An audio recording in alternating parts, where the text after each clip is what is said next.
은혜와 축복이 우리 성도님들에게 넘치기를 원합니다. 오늘은 읽은 본문 말씀을 통하여서 너희는 나를 누구라 하느냐, 이런 제목으로 말씀을 상고하고자 합니다. 우리가 예수님을 바로 아는 것은 참으로 축복입니다. 지난주 한 주간 동안 네팔 선교지, 동남아 지역에 제가 선교지를 집중적으로 가고 있습니다. 동남아시아 지역이 경제적으로 성장하고 또 땅값이 올라가고 물가가 상승하고 있습니다. 그래서 앞으로 5년, 10년이 지나가면 점점 선교하는데 돈도 많이 들어가고 선교가 더욱더 어려워지지 않겠나는 생각이 듭니다. 근데 그 산 계곡마다 이렇게 주의 종들이 있어서 교회를 세우고 하나님의 복음이 들어가는 거 볼 때 얼마나 위로가 되고 기쁜지 몰라요. 우리 도시에 사는 사람들은 집도 많고 사람들도 많지만 산간지방에 사는 네팔같이 인구가 한 3천만 명이 되는데요. 그 산간지방에서 사는 사람들은 그저 감자 농사를 짓고 옥수수 농사를 짓고 또 이렇게 산을 이렇게 층층 막아서 벼농사도 짓고 먹고 이게 살다가 이제 때가 되면 죽는 거죠. 그들에게 복음이 증거되고 하나님의 교회가 세워지는 것은 하나님의 특별하신 섭리입니다. 하나님의 복음을 들을 수 있는 것은 전하지 않으면 누가 믿으리요? 누군가는 가서 복음을 전해줘야 되고 또 듣지 못한 일을 어떻게 믿으리요? 하나님 예수 그리스도라는 말을 듣지 못한 사람은 예수를 믿을 수가 없습니다. 오늘 우리가 예수를 믿게 된 것은 하나님의 은혜고 축복입니다. 대한민국 땅에 살지만 아직도 이 복음을 듣지 못한 사람들이 있습니다. 교회라는 건 있지만 교회가 무엇을 하는지 또 예수님이 어떤 분인지 모르는 사람들 우리 주변에 많이 있습니다. 근데 복음을 듣게 하시고 예수를 깨닫게 하시는 분은 여호와 하나님이십니다. 그래서 오늘 예수님께서 빌립보 가이사랴 지방에 이르렀을 때에 저희들에게 물어서 이렇게 말씀합니다. 사람들이 인자를 누구라고 하느냐? 사람들이 나를 누구라고 하느냐? 그 말입니다. 예수께서는 어떤 사람은 세례 요한입니다. 이 세례 요한은 죽었잖아요. 순교당해 죽였습니다. 근데 세례 요한이 죽었다가 다시 살아난 분이 바로 예수라는 분입니다 라고 생각하는 사람이 있었어요. 어떤 사람은 엘리야입니다. 엘리야는 죽음을 보지 아니하고 하나님 나라에 승천했어요. 그러니까 하나님 나라에 승천했던 그 사람이 다시 왔다고 생각했습니다. 어떤 사람은 예레미야나 구약의 유명한 선지자 중에 한 사람인 것 같다라고 말했습니다. 이 말은 무슨 말이냐면 여러분들도 예수님이 어떤 분이니까 라고 묻는다면 진정으로 예수는 나의 구세주시오 살아계신 하나님의 아들이십니다 라고 신앙 고백이 있어야 되는데 그렇지 않은 사람들이 있습니다. 형식적으로 신앙생활하는 사람들, 믿음이 없는 사람들은 예수를 주라고 고백하지 않습니다. 어느 책을 보니까 그런 이야기가 있어요. 일본의 어떤 할머니가 새벽기도도 잘 가는데 겨울에 얼음판을 이렇게 걸어가다가 빙판에서 미끄러지니까 나무 앞이 답을 그랬대요. 그러니까 신앙이 없다는 얘기. 교회는 다니지만 신앙이 없고 교회는 다니지만 예수 그리스도가 누구인지 모르는 사람들이 있어요.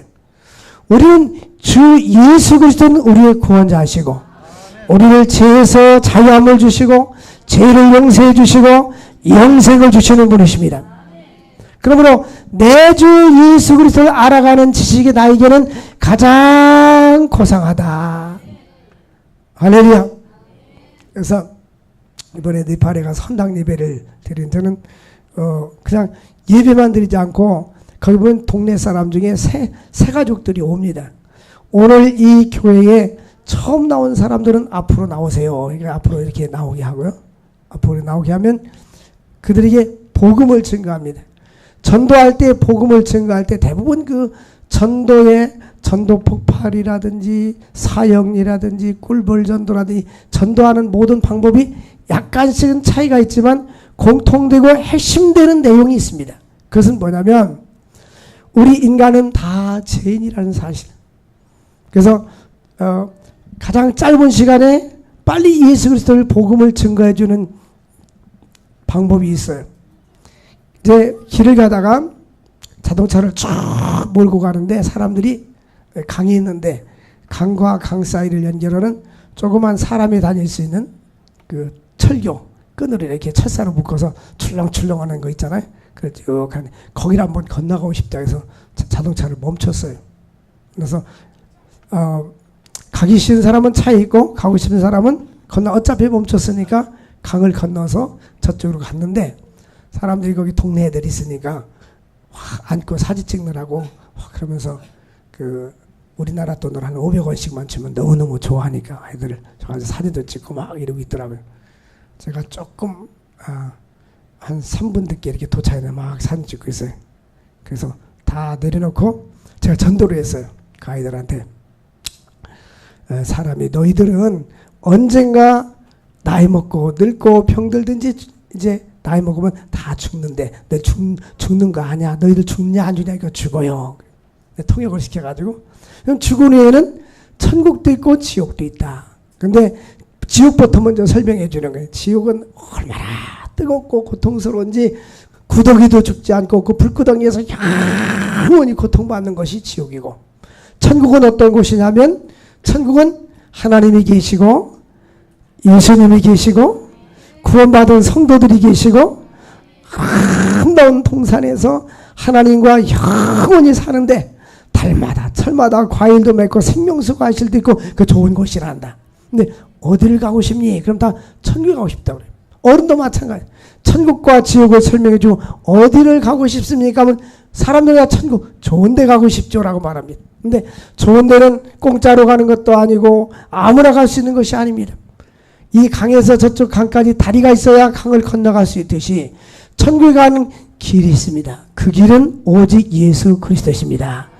예수를 내 마음속에 믿으면 천국에 갈 수 있습니다. 예수를 마음속에 영접하겠습니까? 그러면 아멘, 예 합니다. 예. 그러면 따라서 시키는 거예요. 하나님 아버지, 나는 지금 죄인입니다. 이 시간에 내 마음속에 예수 그리스도를 구주로 영접합니다. 내 마음속에 오셔서 나를 변화시켜 주시고 나를 천국으로 인도해 주옵소서. 예수님의 이름으로 기도합나이다. 간단히 기도도 길게 할 거 없어요. 나는 죄인입니다. 예수 그리스도를 내 마음속에 영접하오니 나의 죄를 용서하여 주시고 내 안에 예수님이 계셔서 나를 영원토록 천국으로 인도하여 주옵소서. 그리고 또 이제 기도 끝나고 나서 신앙 고백 시키는 거예요. 주는 그리스도시요 살아계신 하나님의 아들입니다. 예수 그리스도는 나의 구세주십니다. 할렐루야. 전도가 복잡하고 어려운 게 아니에요. 예수 그리스도를 증거해 주는 겁니다. 사람들이 나를 예수를 인자를 누구라고 하더냐? 인자를 누구라고 하느냐? 베드로는 주는 그리스도시요 살아계신 하나님의 아들이십니다. 예수가 그리스도라는 사실. 그러니까 애들 엄마 중에 한 사람이 옆에서 이렇게 지켜서 있더라고요. 끝날 때까지. 그때 애들 엄마를 또 만났어요. 어차피 돈 주는 거 미리 줘야지. 1,000원 줬어요. 인도 돈으로 1,000원이면 하루 종일 아주머니들이 그 공사장에서 일하면 1,000원에서 1,500원 받는다는 거예요. 그러니까 좋겠죠. 그분 붙잡아놓고 똑같이 지금처럼 해서 복음을 증거했어요. 그 통역하는 그 젊은 사람이 한국에 와서 9년 동안 이 직장 생활한 거예요. 부산에서도 있었고 의정부에서도 있었고 양주에서도 있었고 그러니까 한국말을 잘해요. 예, 우리만큼 잘하진 않았지만 그래가지고 통역을 했는데 그 여자분을 만났는데 그 만난 여자분이 자기 와이프하고 그 같은 학교 졸업생이에요. 근데 차 타고 멀리 6시간 거리 떨어진 그 산간마을로 시집 오는 거예요. 이제부터 그래서 그 사람이 전도되고 아이들이 전도돼서 이 사람이 자주 가서 그 교회를 세우기로 했단 말이에요. 그러니까 복음을 전거하지 않으면 들을 수가 없고 듣지 않으면 믿을 수가 없는 거예요. 그 한당 예배 때도 새 가족들 나오라고 해서 이렇게 똑같이 예수를 구주로 영접하게 했어요. 예수 그리스도는 주는 그리스도시요 살아계신 하나님의 아들이십니다. 여기 우리가 예수를 주라고 고백하는 사람들은 내 자신은 세상에 대해서 죽어지고 부활하신 예수 그리스도와 함께 살며 내가 예수님께 속했다는 것입니다. 예수는 나의 주라는 이 고백은 이 주라는 나의 주인이란 뜻입니다. 그분이 나의 주인이란 말은 로마 시대 때 종들이 많이 해서 나는 그분의 종입니다. 그 뜻이에요. 주인이 시키는 대로 주인의 뜻대로 살겠습니다. 이런 고백이 바로 주라는 뜻입니다. 우리가 예수를 주로 고백한다면 나의 생각과 나의 삶을 포기하고 주님께 온전히 나의 삶을 드릴 수 있기를 바랍니다. 그러므로 성도들은 자신의 욕망을 포기하고 그리스도에게 자기의 뜻을 온전히 맡겨서 내 주의 뜻대로 행하시옵소서. 살든지 죽든지 뜻대로 행하시옵소서. 따라가야 될 줄로 믿습니다. 마태복음 16장 24절에 보니까 누구든지 나를 따르려거든 자기를 부인하고 자기 십자가를 지고 나를 쫓을 것이니라. 자기를 계속해서 부인하라는 거야. 자기를 부인하고 자기 십자가를 지고 예수 그리스도를 쫓아야 되는 것입니다. 주로 고백한다는 말은 예수님은 나의 주님이라는 말은 나의 모든 소유권이 주님께 있다는 것입니다. 이 정도 신앙이 돼야 돼요. 나의 생명도 주님의 것, 나의 몸도 주님의 것, 나의 시간과 나의 물질도 주님의 것. 우리는 주님의 것을 빌려 쓰다가 그저 죽으면 놓고 가는 거예요. 이것이 바로 청지기의 신앙인 것입니다. 베드로가 주는 그리스도라는 그런 고백은 주라는 고백은 그분이 나의 주인이 되어야 합니다. 그러므로 우리가 인생을 살아갈 때 어떤 것을 결정할 때에 주님 편에서 결정할 수 있기를 주의 이름으로 축원을 드립니다. 예수를 주라고 고백하는 사람들은 주를 닮아가야 하는 것입니다. 이 주를 닮아간다는 것은 얼굴을 닮는다는 뜻이 아니라 예수님이 살아가신 그 모습대로 예수님의 행적대로 주님의 모범을 따라가야 되는 것입니다. 특별히 우리 주님은 그의 성품은 온유하고 겸손하신 분입니다. 이번에 단기 선교 갔는데 네팔은 아주 지리적인 여건이 좋지 않아요. 우리 숙소로부터 대형 버스가 많이 가서 탈 수 있는 건 거리가 좀 안 좋은데 그 현지인들이 잘 몰라가지고 위치를 좀 멀리해서 한 20분 30분을 떼양볕에서 걸어가는 거예요. 무거운 가방을 들고 차를 타면서 막 땀 흘리면서 사람들이 막 화를 내고 불평불명하는데 그 선교사님 사모님도 그 밑에 사람들한테 막 그렇게 화를 내면서 뭐라고 하면서 그 선교사님이 그 현지 사모님이 한국 이름이 있는데 거기서는 이름이 소피아예요. 그래서 소피아의 뜻이 무엇이죠? 라고 물었더니 지혜라요. 제가 그랬어요. 소피아는 화내지 아니하고 지혜로운 사람이니까 지혜로운 사람은 온유하고 지혜로운 사람 여기 구경하고 있어요. 여러분들은 지혜로운 사람은 참을 줄도 알고 지혜로운 사람은 너그럽고 지혜로운 사람은 어려운 환경 속에서 이해하고 실수도 너그럽게 봐주고 제가 그런 얘기를 해줬어요. 버스 안에 탔을 때 마이크 잡고 그냥 다 똑같이 그런 생각을 가지라는 거죠.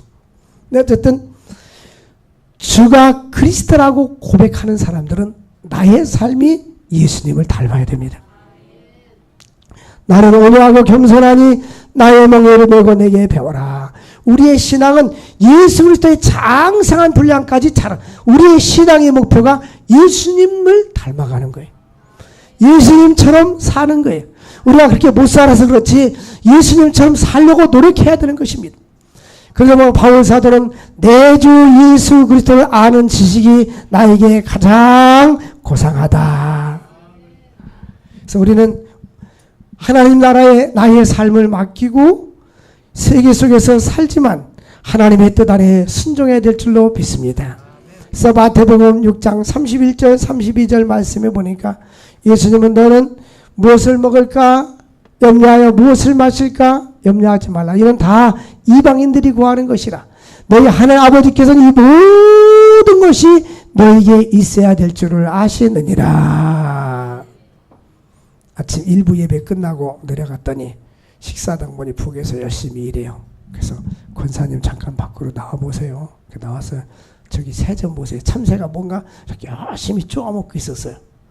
저 참새는요 적금도 들지 않고 전세방도 없고 뭐 아무것도 없지만 저렇게 기쁘게 쪼아먹고 살잖아요. 하나님이 저렇게 돌봐주잖아요. 제가 이렇게 설교도 하지만 거기서 보여줬어요. 너희는 무엇을 먹을까 마실까 염려하지 마라. 이는 다 이방인들이 구하는 것이라. 예수 믿지 않는 이방인들은 세상 것을 염려하지만 하늘에 계신 아버지께서 이 모든 것이 너에게 있어야 될 줄을 아시느니라. 하늘에 계신 아버지께서 이 모든 것을 너에게 채워주시리라. 약속하셨습니다. 그러므로 신앙은 이제 파송으로 나타나. 이 파송이 뭐냐면 우리가 교회 와서 말씀을 듣고 예수를 믿었어요. 그럼 나가서 한 주간 살 때 직장이나 학교나 어디서나 우리는 예수 그리스도를 증거해야 됩니다. 입술로 증거해야 되고 나의 생활과 삶을 통해서 증거해야 하는 것입니다. 우리의 삶 속에서 예수 그리스도의 향기가 나타나야 되고 예수님의 냄새가 나타나야 하는 것입니다. 그러므로 우리는 이 땅에서 지금부터 살아가면서 꼭 해야 할 일이 있습니다. 그것은 바로 예수 그리스도를 증거하는 일이고 선한 일을 힘써 행하는 것입니다. 하나님께서 우리에게 예수를 믿게 해주시고 구원해 주신 것은 이 땅에서 복음 증거하고 하나님의 말씀을 증거해서 한 영혼이라도 더 지옥 가야 될 백성을 천국으로 인도하라고 우리에게 구원해 주신 줄로 믿습니다. 그러면 때로 어떤지 못 어떤지 말씀을 증거해서 한 영혼을 주님 앞에 인도할 수 있기를 주 이름으로 축원을 드립니다. 우리 주변에 수없이 많은 사람들을 만나는데 만날 때마다 하나님께서 우리에게 전도하라고 복음을 증거하라고 하시는 하나님의 기회요 찬스인 줄로 믿습니다. 두 번째로 예수를 구주로 고백하는 자들은 복이 있는 사람입니다. 아무나 예수를 주라고 고백하지 않아요. 똑같은 형제라도 믿는 형제가 있고 믿지 않는 형제가 있어요. 똑같은 부모지만 똑같은 부모에게서 자녀들이 태어났지만 어떤 자녀는 믿고 어떤 자녀는 믿지 않는 사람이 있어요. 어떤 사람의 간증집을 읽어보니까 이런 내용이 있어요. 자기 부모님이 신앙생활을 잘하고 근데 어머니가 이제 이 세상을 떠날 때에 자녀들을 다 모아놓고 둘째 아들에게 둘째 아들아 천국에서 만나자. 셋째 아들아 천국에서 만나자. 막내딸아 너도 천국에서 만나자. 근데 큰 아들은 잘 있거라. 너는 잘 있거라. 그러니까 왜 나한테는 그렇게 인사합니까? 너는 예수를 믿지 않으니까 천국에서 만날 수가 없잖아. 엄마가 그렇게 예수를 믿으라고 해도 너가 지금까지 안 믿었으니까 너는 잘 있거라. 부산항아. 그러니까 그럼 나도 예수 믿고 나도 천국 가서 엄마를 만나겠습니다. 그래서 예수를 믿고 목사가 된 사람이 있어요. 그러니까 우리가 포기하지 말고 끝까지 복음을 증거할 수 있기를 바랍니다. 5만 번 기도응답을 받았다고는 로버트 슐러 목사님이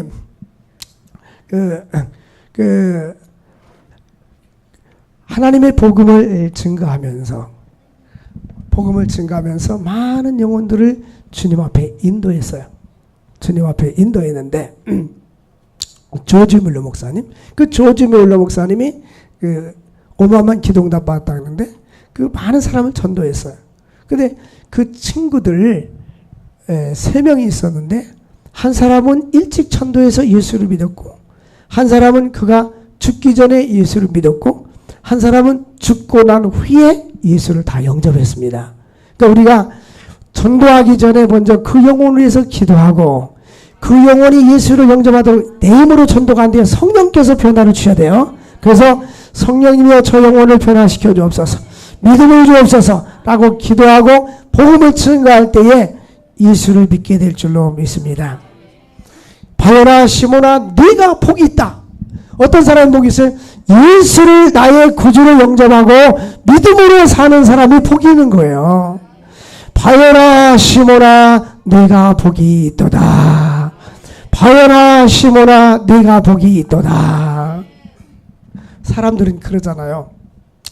이번에 그 헌당 예배를 드리는데 6시간 차로 6시간 거리라고 해서 갔는데 비가 오고 그래서 길이 안 좋아요. 도로 포장이 안 된 일정한 기간만 도로 포장되고 나머지는 도로 포장이 뭐 땅이 얼마나 질컥거리는지 막 차가 버스가 빠지고 차가 빠지고 그래가지고 시간이 많이 걸렸어요. 그래서 사륜 구동차를 찌푼 차를 타고 가는데 막 압박하게 들리기도 하고 힘들었어요. 아주 힘들었어요. 그러니까 사람들이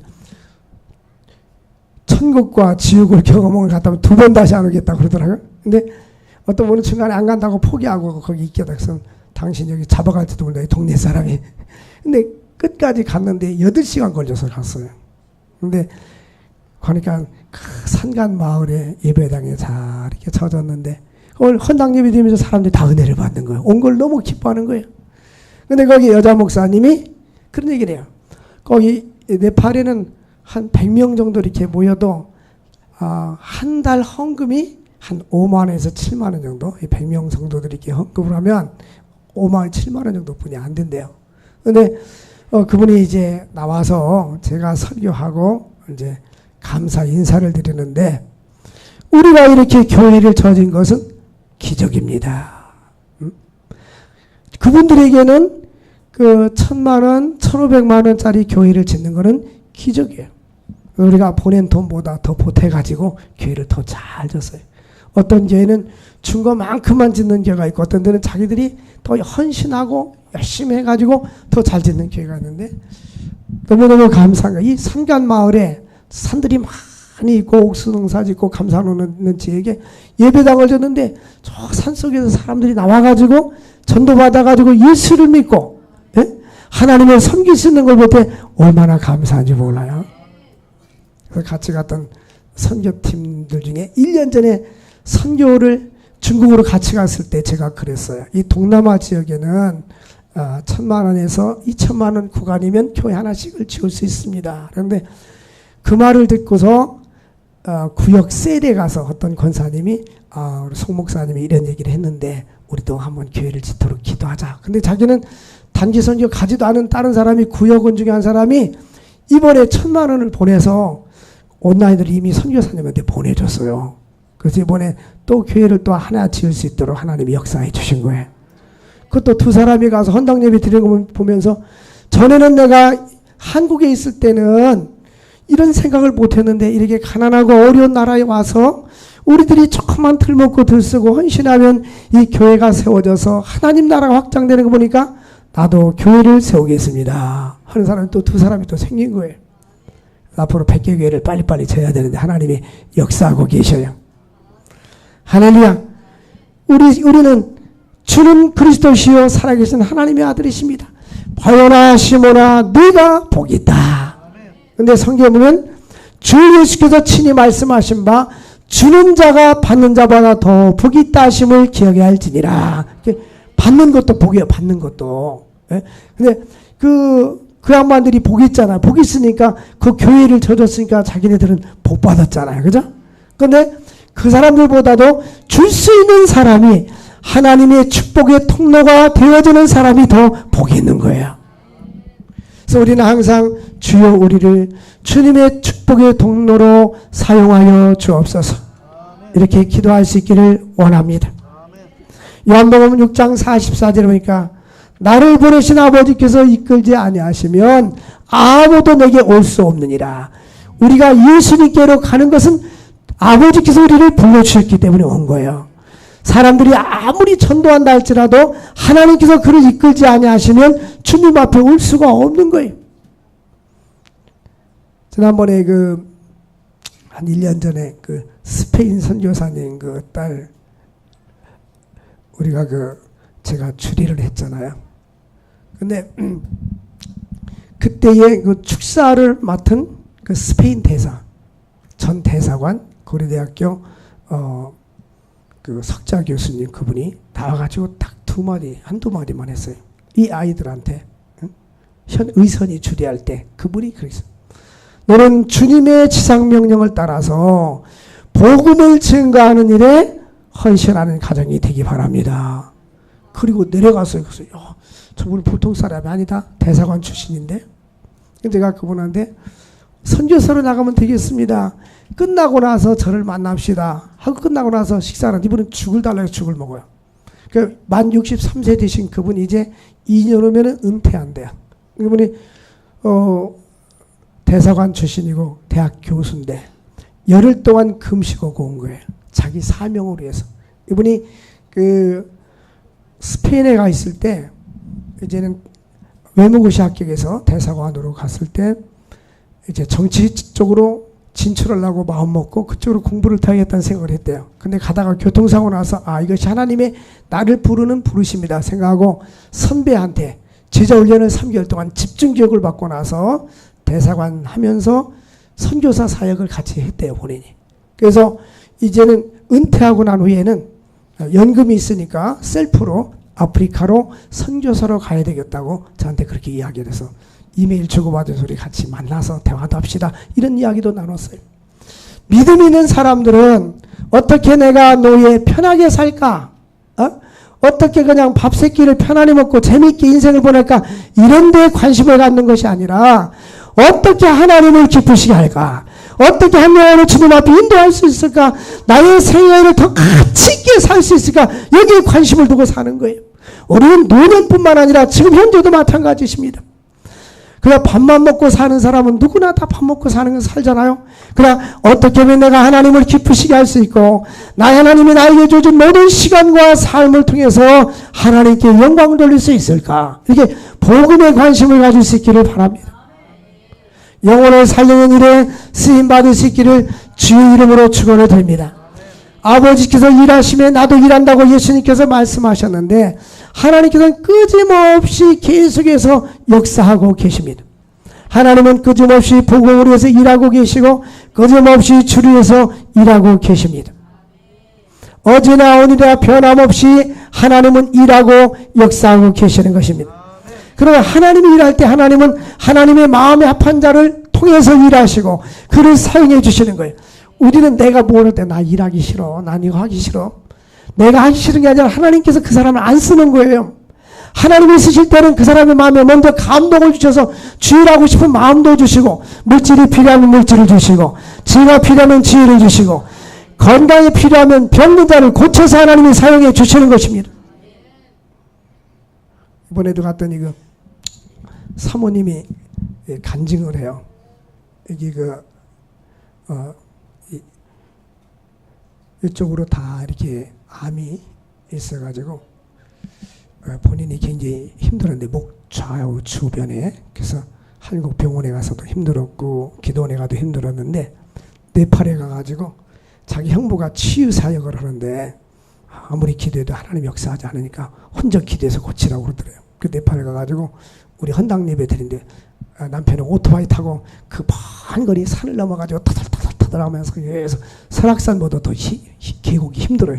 그래서 거기 먼지 6시간 7시간 이렇게 갔다 왔대요. 갔다 오고 났는데 하나님이 치료해 주신 거예요. 그러니까 몸이 아프다고 아무것도 안 했다면 이 사람이 치료하면 하나님께서 그 마음과 중심을 보시고 빌립보에서 보니까 에바브로디도가 죽기라도 자기 목숨을 돌보지 않냐고 바울 사도에게 목이라도 내놓는 헌신을 했는데 하나님께서 그를 긍휼히 여기사 죽음 후에 모든 병을 고쳐 주셨더라. 에바브로디도를 하나님이 고쳐주셨어요. 여러분 몸이 약하다고 병들었다고 힘들다고 주일하는데 게을르지 마시고 그럼에도 불구하고 주일에 헌신할 수 있기를 바랍니다. 내가 내 몸을 주님 앞에 드릴 때에 주님도 나를 사랑해 주시고 고쳐서 우리를 사용해 주시는 거예요. 그 간증을 했어요. 그래서 하나님이 고쳐주셨어요. 그 옛날에는 고기만 먹으면 몸에 막 열이 나고 몸이 뭐 그런데 지금은 이제 하나님이 깨끗하게 치료해 주셨다는 거예요. 믿음으로 사는 사람들은 하나님이 역사해 주시고 하나님의 능력을 체험하게 되는 것입니다. 주가 그리스도이시죠. 아버지께로 나를 이끌지 아니하시면 아버지께로 올 자가 없어요. 믿음이 없는 사람은 내가 한다고 생각하니까 자꾸 지치고 쓰러지고 시험 들고 넘어집니다. 그러나 아버지께서 출애굽기 31장과 36장에 보면 올리압과 부사렐에게 하나님께서는 성령의 감동을 주셔서 주일하시는 마음을 주시고 자원하는 마음을 주셔서 주의 성막을 건축하게 하셨습니다. 하나님께서 하나님께 쓰임받는 사람들은 자원하는 마음을 주시는 거예요. 그 즐겁고 기쁜 마음을 주셔서 자원하는 마음을 주셔서 그 사역을 감당케 하시는 것입니다. 그러므로 우리도 믿음으로 살 수 있기를 바랍니다. 성령의 인도를 받을 수 있기를 바랍니다. 주여 나의 생각을 땅에서 그치는 것이 아니라 너는 우리 것을 추구하라겠는데 하나님이 기뻐하는 것을 생각하고 마음먹고 하나님께로 집중하며 주님께 나갈 수 있기를 주 이름으로 축원을 드립니다. 얼마나 그 네팔 산이 험한지 사람들은 갔다 와서 내가 2번 다시 거기를 안 가겠다. 네팔 안 간다는 것이 아니라 그 목적지 8시간 동안 자동차가 그냥 바퀴가 빠지고 끌고 밀고 이렇게 갔으니까 여러분 저도 가긴 갔는데 올 때가 걱정이 되더라고요. 너무나 땅이 질고 자동차 바퀴가 빠지고 그런데 그럼에도 불구하고 그런 곳에서 복음을 증가하는 선교사님이 계시고 또 사역자들이 있지 않습니까? 예?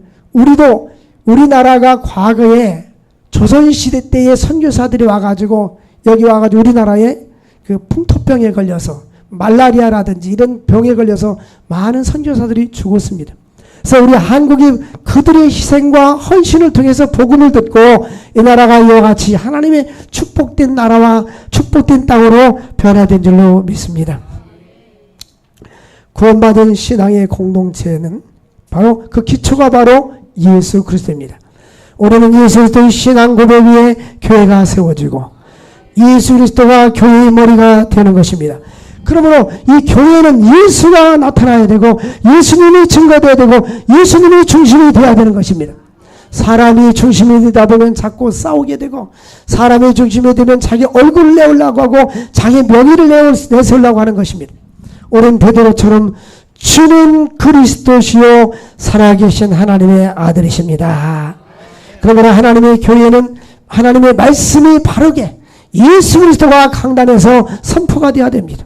그리고 성례 성찬식이 신실하게 시행되어야 하는 것입니다. 이 교회의 기초는 성령의 역사입니다.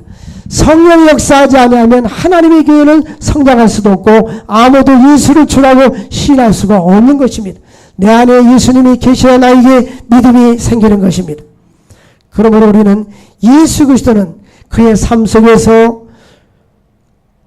예수 복음이 전파되었고 그러므로 교회의 기초는 바로 예수 그리스도가 되어야 되고 십자가에 달려고 돌아가신 예수를 증거해야 되는 것입니다. 예수님은 나를 위해서 십자가에서 죽으시고 우리의 죄를 십자가에 주시고 사흘 만에 부활하시고 승천해 주신 것입니다. 그러므로 우리는 복음을 전파하며 예수 이름으로 나의 이름을 위하여 예수의 권능으로 병든 자를 위해서 기도할 때 역사가 일어날 줄로 믿습니다. 또한 하나님의 교회들은 성도들은 예수 그리스도를 따르고 그리스도에게 순종하는 자가 되어야 합니다. 언제나 주의 말씀 앞서서 종이 듣겠나이다. 언제든지 내가 주의 말씀을 앞장세우고 주 앞에 주님의 말씀 앞에 적극적으로 내가 순종하면서 살겠습니다. 내 주여 뜻대로 행하시옵소서. 그 최찬영이라는 그 선교사님이 있어요. 우리나라 최초의 선교사였거든요. 해방 후에 최초의 선교사님인데 그분이 그 장교 출신이었어요. 그 아내는 미국의 그 LA에 있는 플로신학대학교 옆에 있는 큰 병원의 의사인데 취업하기로 약속됐고 본인은 미국 사람의 도움을 인해서 유학 가기로 되어 있었던 거예요. 근데 그 당시에는 그 여권 문화가 없어서 여권을 만드는데도 1년이 걸려요. 외모가 하면 내모가 내모 여권 만드는데 1년이 걸렸다는데요. 이제 그렇게 외국으로 유학을 가려면 마침 대한예수장로회 총회 본부에서 태국으로 선교사를 보내는데 당신 가정뿐이 적합한 사람이 없으니까 당신 가정이 가야 되겠습니다. 이 목사님은 아내하고 일주일 동안 손 붙잡고 기도했대요. 자기들은 미국으로 그 당시에 1950년대 미국 간다는 것은 환상적이었던 거예요. 그런데 자기들은 천국 간다는 기분이었다는 거예요. 그럼에도 불구하고 이 태국 같은 데로 선교사로 가니까 손을 잡고 기도하다가 결국 하나님의 감동 내에서 그 병원 의사로 취업하는 거 포기하고 유학 가는 거 포기하고 태국으로 선교사로 갔어요. 그 태국에서 선교하고 중국과 홍콩에서 선교를 하고 이제 그의 생애를 이제 은퇴하고 난 후에 미국 플로신학대학교 선교학 명예교수로 간 거예요. 그래서 기독교 영화를 그분의 삶을 통해서 영화를 상영했는데 당신은 당신의 삶에 대해서 후회가 없습니까? 라고 말하니까 그분의 답변은 내가 다시 태어나서 또 인생을 산다 할지라도 나는 똑같이 선교사 사역을 하겠습니다. 왜냐하면 영혼을 구원하는 일이었지 않습니까? 그리고 여호와는 나의 목자시니 내게 부족함이 없으리로다. 내 잔이 넘치나이다. 그분의 그 책을 보면 그분 아버지가 자기 어머니를 갖다가 주일날 교회 못 가게 하려고 꼭 주일날마다 밭농사 일하고 논농사 일을 하고 그러는 거예요. 근데 어느 날 남편이 자기 아버지가 먼저 논에 가서 일하는데 어머니가 교회를 가버린 거예요. 이거 막 갔다 와서 낫을 갈 때 어머니 죽인다고 낫을 갈더라는 거예요. 그래서 이제 그 사람이 당신 이걸 치면은 당신 죽으면 천국 가니까 예수님이 천국 가니까 내가 당신 천국 가게 주겠다. 이 사람이 뭐라고 말하냐면 아내가 고맙다고. 나는 천국에 빨리 가고 싶은데 천천히 가는 것보다 지금 갈 수 있어도 고맙다고. 죽였겠어요? 못 죽였죠. 결국은 그렇게 바뀌었던 사람이 아내의 신앙 따라서 예수 믿고 구원받게 되었고, 그리고 그 아들을 하나님께서 또 귀하게 이렇게 선교사로 써주신 거예요. 우리 한국의 믿음의 그 신앙의 선배들은 죽음을 두려워하지 아니하고 우리의 신앙을 지켰던 거예요. 응? 그런데 요즘 이 시대는 너무나 세속화되어서 하나님보다 세상을 더 사랑하고 다 욕망에 이끌려서 살아가는 경우들이 많습니다. 우리는 성령의 역사하심 따라서 믿음으로 주님을 섬기며 살아갈 수 있기를 바랍니다. 우리는 이 하나님의 교회는 예수를 주로 모시고 살 뿐만 아니라 언제나 그리스도의 말씀에 순종하겠습니다 하고 순종하며 살아갈 수 있기를 주의 이름으로 축원을 드립니다. 우리 찬양 한 장하고 기도합시다. 나 무엇과도 주님을 바꾸지 않으리.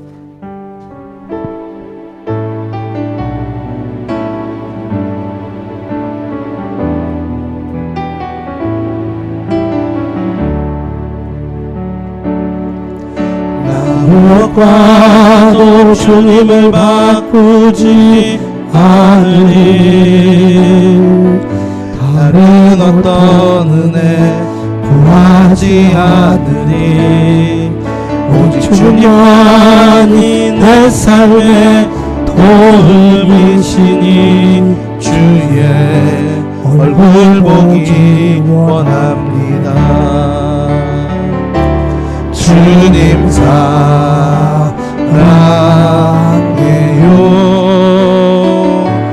온 마음과 정성 다해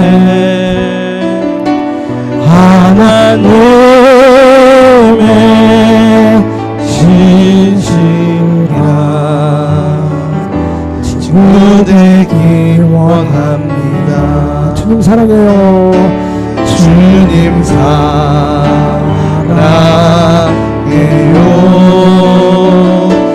온 마음과 정성 다해 하나님의 신실한 친구 되기 원합니다. 우리 주님 뜻대로 살게 해달라고 주여 부르짖고 기도하겠습니다. 주여, 주여, 주여. 불행하신 하나님 아버지 감사합니다. 오늘 귀한 말씀을 주신 주님, 주님 뜻대로 살아가게 하시고 하나님의 원을 살아가게 하여 주옵소서. 믿음으로 살아가시는 저들이게 하시고 하나님의 뜻 안에 살아갈 수 있도록 오신 역사하여 주옵소서. 놀라우신 주님을 함께 하셔서 하나님께 영광 돌리는 삶을 살아갈 수 있도록 오신 역사하여 주시옵소서. 놀라우신 주님을 함께 하여 주옵소서. 하나님 믿음으로 사는 자들 되게 하여 주옵소서. 아버지 영광과 존귀와 찬양을 받아주시고 하나님의 원한 뜻을 이룰 수 있도록 오신 역사하여 주시옵소서. 하나님 아버지 주는 그리스도시요 살아계신 하나님의 이름을 고백하면서 주의 영광에서 쓰임받는 자들 될 수 있도록 은혜와 축복하여 주옵소서. 예수님의 이름으로 기도합나이다. 아멘.